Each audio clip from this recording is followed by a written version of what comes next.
Picnic at Hanging Rock. It's not only an Australian classic, it's also considered to be one of the most important Australian novels of all time. So much so that on its 50th anniversary year, it's now being reinvented into a TV series. Of course, the Peter Weir film signalled a beginning of a new cinema in Australia, and Joan, Lindsay, the writer, was very involved in its production. So what of Joan Lindsay? Her book came to her time and time again in a dream, but it contains many parallels to her life as well. In a new book called Beyond the Rock by Janelle McCulloch, it explores the legends, the author, and one of Australia's most famous stories. Hello, Janelle. Welcome to Nightlife. Thank you so much. It's a pleasure to speak with you. What drew you to the story of Joan Lindsay and Picnic at Hanging Rock? Did you read it when you were young and it's never left you? Yes, I think like many of us, I read it at school.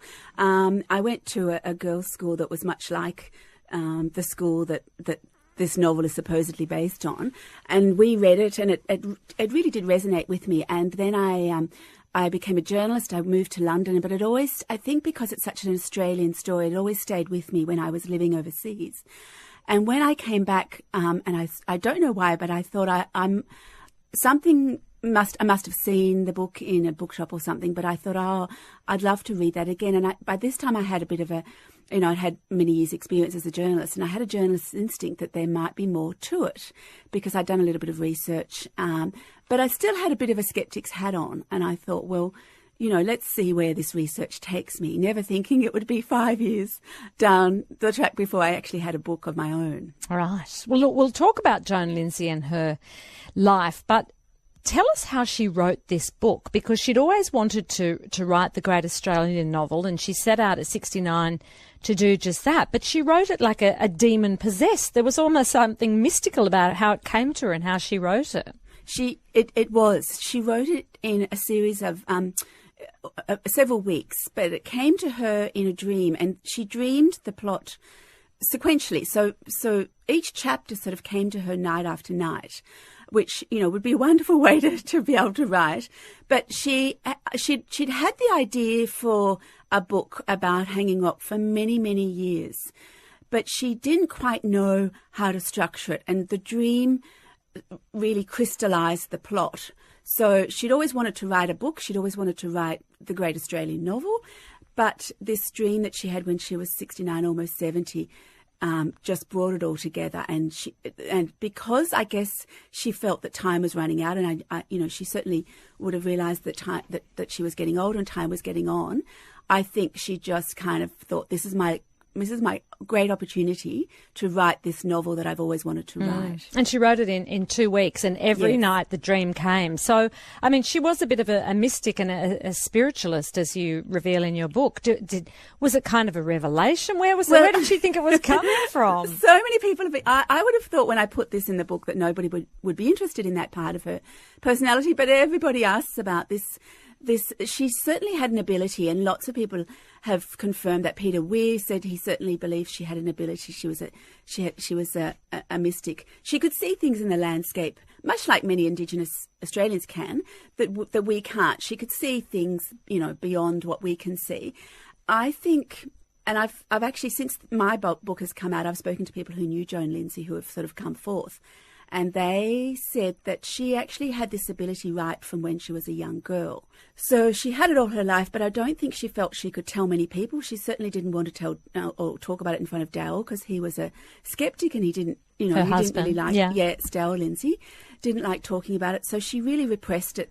But I think she could see things at Hanging Rock, and what they were, I don't know. And I'm not even asking people to believe me. I'm just the storyteller here, because some people, it might be a bit of a stretch of the imagination. But she certainly, lots of people I've spoken to, from her housekeeper to the scriptwriter Cliff Green, to Peter Weir, to others who knew her very, very well, have said that she certainly had some kind of ability, and she would tell them things that would happen to them. She would predict things, and she would tell them things about themselves. In fact, I spoke to her neighbours who were young children when they knew her, and they've since grown up. But they said she used to tell them things all the time about what would happen to them, and it would come true. She would tell people things about themselves that she could not have known, that were very private. So she certainly had an ability, and And I think that comes through in Picnic at Hanging Rock, because it's quite a mysterious, and it is a little bit, isn't it? On many it's mystical, levels. yeah. Yes, yeah. of course. So yeah. I think she was trying to sort of introduce some of that in the novel. Right. Yeah. So she went to Hanging Rock when she was young, and she'd been back there when she was at art school many times. And as you said, she'd thought about writing a book there for many years, and it was a place of picnics and the like. But she'd heard rumours, hadn't she, about mysterious events at the Rock that she wanted to build on? I think perhaps they were more than rumours, but I don't know to the extent. It's all happened so long ago, but her great-grandfather was the police magistrate at Kyneton. He was a JP, Justice of the Peace, and then he was promoted to police magistrate. All her family on her father's side were all lawyers and judges and all in the legal fraternity, and it had come from her great-grandfather who had become very involved with the law. So he knew of what he knew. Because he was in this position of being a police magistrate and before that a JP, he knew a lot of things that had happened in the community, and she certainly, in her private archives, she certainly alludes to the fact that that's where she sort of heard these stories. But you couldn't find out exactly what happened, but it's believed some students went missing, yeah? Well, I went to the Victorian Police Archives because, again, I had to keep a skeptic's hat on. But the journalist's sort of instinct came through, and I went to the Victorian Police Gazette, which was an internal document distributed between police stations from the mid-1850s and right through into the 1900s. It took me a long, long time, but I went through them all. I mean, Trove makes it much easier for journalists and for writers because everything is being digitised. So I was looking at Trove first, and when the digitised versions ran out, I had to go back to microfiche in the libraries. But there is evidence there that the girls disappeared in Hanging Rock that fit the description. But because it happened so long ago and because it was only a police gazette, there's not enough really to go on. So then I went back to, and bearing in mind that I wanted to write a biography first and foremost about Joan's life. Yeah. So I really was focusing on Joan, but I had to address these issues because they were part of this book that was really her most famous novel. So there was two parallel stories, the stories of the girls and the stories of Joan's life. But then I found a 100-year-old woman who went to Clyde School, which is the school in Woodend, now called Braemar College. She lives in London, and she went there in the 1920s. And she very kindly wrote to me and said, look, we all knew about the girls who disappeared. She said, we were all told to be careful at Hanging Rock, and we were all terrified of Hanging Rock. And the way she wrote it, she said it wasn't a story. She said, we all knew that something had happened. And then I was speaking to a film producer a couple of weeks ago whose aunts went to this same school, and she remembers as a small girl going with her father to pick up her aunts at the end of term because it was a boarding school. And she said her aunts all they ever talked about coming home in the car on the way home at the end of term was these two girls, or these girls who had gone missing. So there was certainly, these stories were swirling around the Kyneton, the Woodend area, the Hanging Rock area, long before Joan wrote about it. I mean, this 100-year-old woman went to Clyde in the 1920s. So it certainly seems to be something there, and Joan, I think, knew more about it than anyone, given that her great-grandfather was the police magistrate and her father were all, her grandfather they were all involved with the law. And possibly her mystic abilities. Maybe she knew even more. That's what a lot of people have suggested, and I have to be careful because I don't want to speak for Joan either. Sure. But she certainly, I mean, Picnic at Hanging Rock, for the purpose of this conversation, for the purpose of the argument, it is a fictional book. It's a novel. But I do think, and many people do think, there's a lot more truth to it than has been said over the years. Oh, indeed, in her original introduction, she said it was the truth according to her. And she did tell Martin Sharp, the late, great Martin Sharp, that she had a profound experience at the Rock. Oh, absolutely. Yeah. And in fact, someone's come forward since my biography has been published and verified that, and said that when Joan was 4, she went to Hanging Rock at the end of 1900, which is also verified in her own private notes and diaries. It was her first memory of life when she was 4, and they went to a picnic at Hanging Rock. They spent the summer at Mount Macedon, and something profound happened to her at Hanging Rock, and she told Martin Sharp that's where it really started, her love for Hanging Rock, but also, her fascination. She said her quote was, she was obsessed by Hanging Rock. There's an interview where she says she was obsessed by basically her whole life. But this other person has come forward and verified that same story that Martin Sharp told, that that this person knew Joan. They said she said that when she was 4, she'd had some profound experience at Hanging Rock that had stayed with her all her life, and she'd returned to Hanging Rock time and time again as an adult. So. Wow, I wonder what it was. We're talking to Janelle McCulloch on ABC Radio Nightlife. Her book is called Beyond the Rock, and it's based on it's a story about the life of the writer of this wonderful, famous book that all Australian children at some stage have read and are still reading. Actually, my daughter's read it as well, by Joan, Lindsay, yes. And we then watched the film together as well, and now it's going to be a TV show. What did your daughter think of it? Oh, she loved it. She didn't. The movie was a bit slow for this generation, but she loved the book, and she loves the whole of mystery. And as young people do, they love this whole idea of the mystery around it. So the other thing about her is that watches stopped around her, just like they did at The Rock, and they do in the novel, and they did in the filming as well. Yeah, and in fact, when we had our book launch at Avenue Bookstore here in Albert Park, a lot of people, this is quite strange and curious, a lot of people commented that their watches stopped, or not stopped, but their Instagram, their iPhones wouldn't work and their Instagrams wouldn't work. Stop. So it even has it's changed technologies now, because no one has watches anymore, right? We use our phones. Well, people were trying to Instagram and use their phones to Instagram, and they've something. So but people certainly verify that strange things would happen when she was around. And in fact, Patricia Lovell, who was one of the producers on the film, said in many interviews that when they were filming at Hanging Rock, that all of their watches stopped and they all had trouble telling the time, and nobody knew what time it was, and it became a bit of a joke.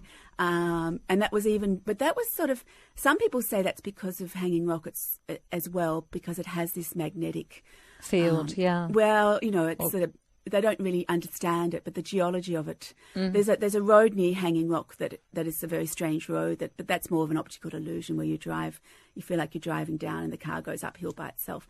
So the whole of this Hanging Rock area is a very strange and mysterious area on its own, even without Joan being there. Yes, and when you combine them together, because also during the film, young Peter Weir sort of freaked out a bit when he went to the Rock, and Joan Lindsay was at the filming and kind of started seeing Anne Lambert, who plays obviously the beautiful Miranda as Miranda. So that was something that Anne Louise Lambert, who played Miranda, tells the story. She hadn't really told it in detail until an event I went to in Canberra, where I encouraged the MC. I said, ask her about this story, and Anne elaborated, and it was an amazing story of how Joan Lindsay came up to her during the set, and Anne had wandered off into the bush, still dressed as Miranda, to try and pull herself together and remember her lines, and it was a bit of a difficult time during the filming. And Joan Lindsay walked straight up to her and put her arms around her and said, oh, Miranda, it's been so long. And Anne was a bit confused and said, oh, it's nice to meet you. It's me, Anne, Joan. It's lovely to meet you, trying to bring her back to reality. But Joan would have none of it.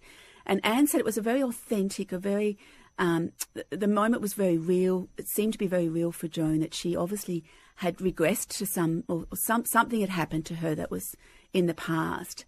And Joan started crying, and then Anne said she started crying too, because it was so emotional. It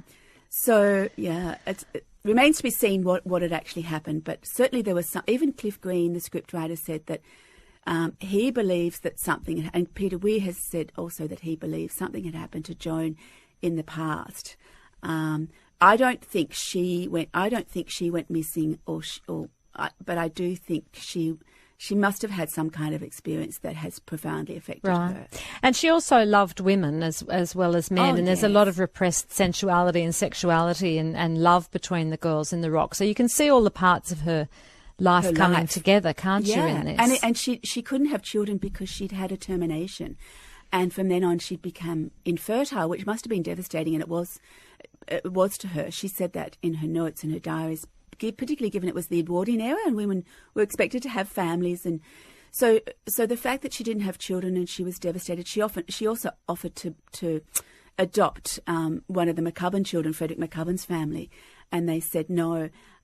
So she was sort of very sad all her life that she didn't have children, and I think the theme of the missing children plays into this Picnic at Hanging Rock narrative. Yeah. Now, she did have a final chapter which explained kind of what happened. Yes. And it's I won't reveal too much in case people haven't read it. And a junior editor suggested taking it off to keep the mystery. Yes.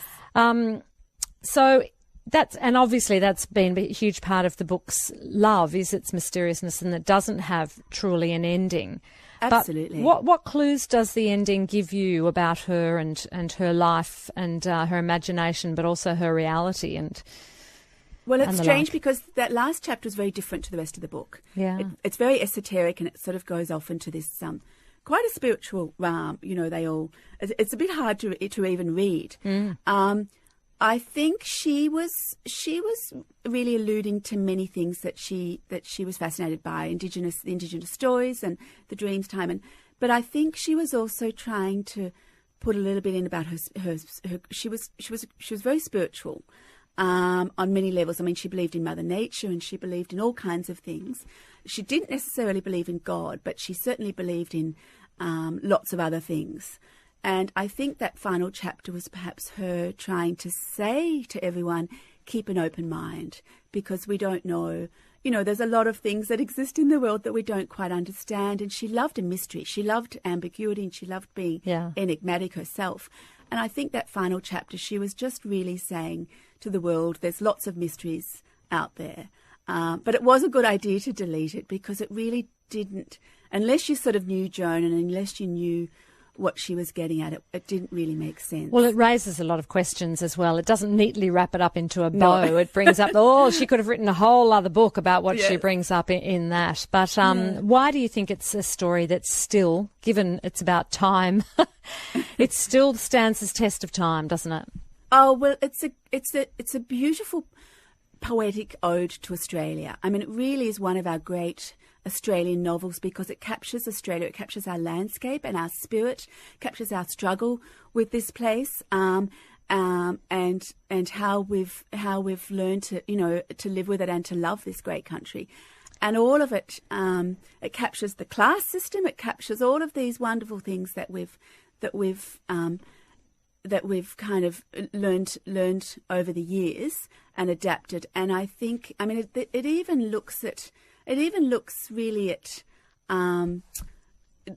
old Australian traditions and myths and things like that. So it's this wonderful tribute to Australia, and I think that's why it's lasted, even though the story is a little bit, it's a little bit dated, and the film is very 1970s. The film has still lasted as well, and the film's still very much, you can watch it and still be moved by it. Of course, well, they've filmed a new TV series now. Yes. Do you know anything about this? Did clocks stop when they were filming? Did weird things happen? Did The Rock insert its influence? I don't know, but quite a few people have come up to me and said that they've either that they know someone who's one of the actresses on the Foxtel series, or they know someone, and they've shown me photos on their iPhone of the film, of the set and the filming, which they perhaps shouldn't have done. But it was fascinating. I think what's interesting about the Foxtel series is all the actresses on most of them, I could be wrong, but this is what I've heard, are very young, and even the headmistress is quite young. So I think they're appealing to a younger generation. I mean, even with the Game of Thrones actress that they have brought in, I think they're trying to appeal to a younger generation, which is wonderful, because it'd be wonderful if Picnic at Hanging Rock could keep going as a story, and people keep loving it throughout the generations. Indeed. Yeah, she had a fascinating life, and we haven't even talked about her relationship with her artist husband. She was friends with Elizabeth Murdoch, who lived very close next door, and she mixed with all sorts of people. But it's a terrific insight into the book, and a beautiful book as well, from a wonderful period in Australian history, and a woman worth celebrating. And we'll keep some of her mysteries, as she has in death, like she did in life. Yes, I think it's important to keep a little bit of the mystery, because people have their own interpretation of it as well. And if we were to go and roll over too many rocks, I think it might spoil that beauty of the novel. So we had to draw a line and say, well, let's just keep a little bit of the mystery. But it still shows a great deal of how she came to write Picnic at Hanging Rock and how so much of her life was in that novel. So many forces in her life led her to that, didn't it? And then came together in that dream and that book. Well, thanks so much for talking to me tonight, and we'll have to follow up with the TV series. I'll follow up the story. How about that? Yes, please do. Okay. That'd be lovely. Thanks, Thank Janelle. you so much. Janelle McCulloch from Beyond the Rock is the name of the book.